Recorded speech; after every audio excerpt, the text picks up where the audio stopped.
现在我们要进行的是这颗 Lotus Esprit Turbo 4缸分油盘的1分钟全油门的流量测试。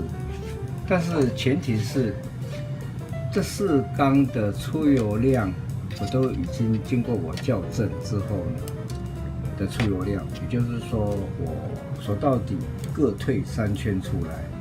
因为它原来在我手上的时候，我发现它是4缸的这个调整螺丝都手到底的，也就是说出油量是最大。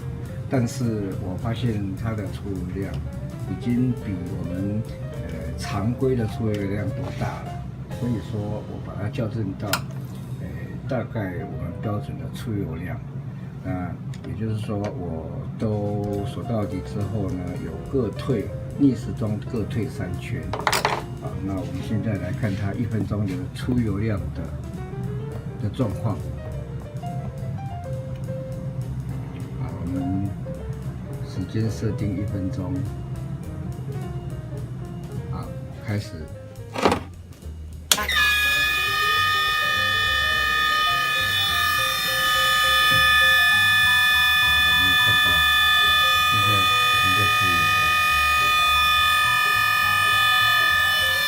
目前进行的是1分钟全油门的流量测试。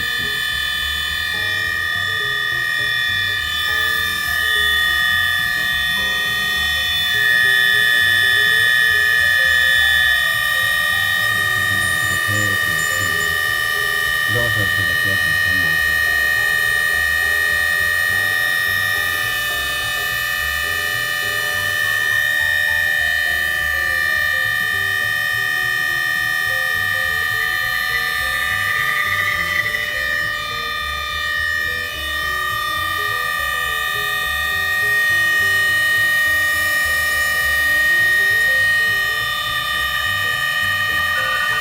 时间到了，关闭定时器。我们来看，这4缸的出油量都落在200、1、2、3、4，都在210、210、190、210 mol。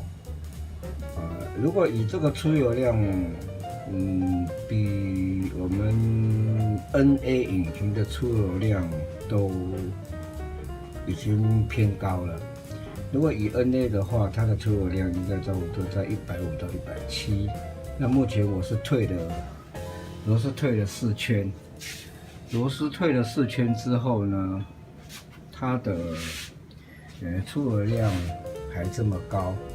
所以说，如果说因为我没有机会去接触这个引擎，如果说这个出油量还偏高的话，那势必这个油量的调整螺丝还要再退出来了啊，这个再退1圈，各退1圈或者各退2圈，对，那这个是我们目前做的1分钟全油门流量测试。大家好，我是张大哥。现在我们接着要进行的是这颗 Lotus Esprit Turbo 的分油盘的10分钟模拟怠速小油门的流量测试。我们来看看，目前我所接的是标准的它原车的喷油嘴，4缸都是接它原车的喷油嘴，原车的喷油嘴。我们整个时间是10分钟。好，我现在打开定时器，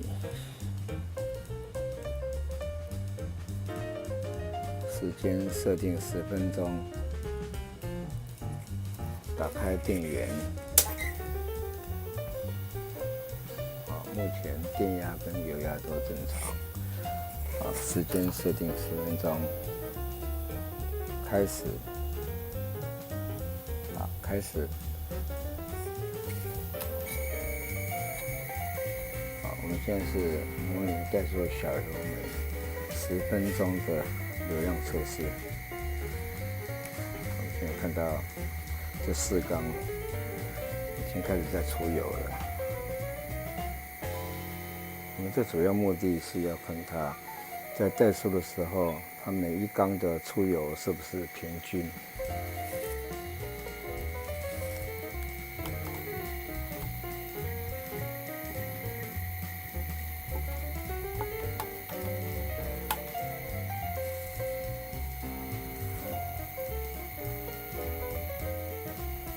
看到它已经在出油了，时间是10分钟。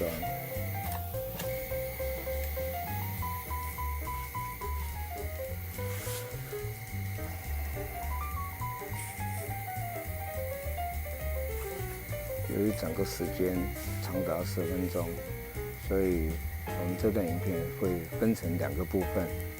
我暂时会先离开，等时间接近的时候呢，我再回来。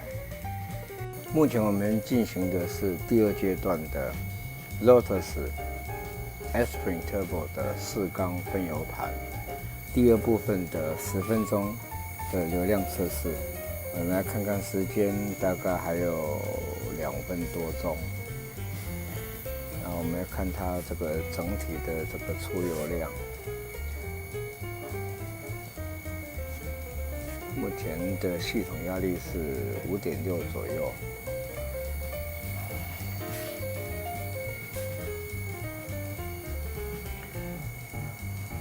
目前4缸的分油盘。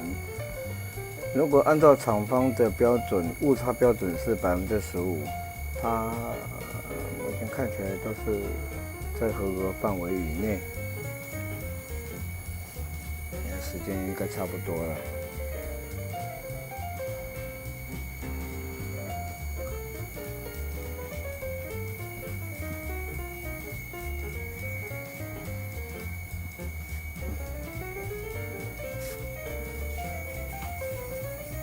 我们看时间还有多少？还有1分07秒左右。目前我接的这个加热阀也是 Lotus 原厂的加热阀，但是很可惜，这颗加热阀它的加热功能是故障的。那故障的话呢，就会产生一个比较不方便的地方，就是冷车的时候，它可能会比较难发动。但是如果以台湾的天气，应该还好。虽然我接了这个加热阀，但是其实它的那个下油室的压力并没有改变，所以其实我这个接的这个是白接的，这插头事实上是白接的。这个插头的规格跟我们 W124或 W126的第2代的机械电子的那个冷车喷油嘴的接头是一样的。好，时间到了，好，我关闭电源。我们来看一下它这颗4缸的分油盘的出油量都很平均。它这个出油量的大小事实上是没有意义的，因为会由我改变那个侧流板的开度，所以会造成每一次出油量的不同。我们最主要是要知道它4缸的那个出油量是不是符合误差值15%以内。目前我们目视看下来，应该都在5%左右。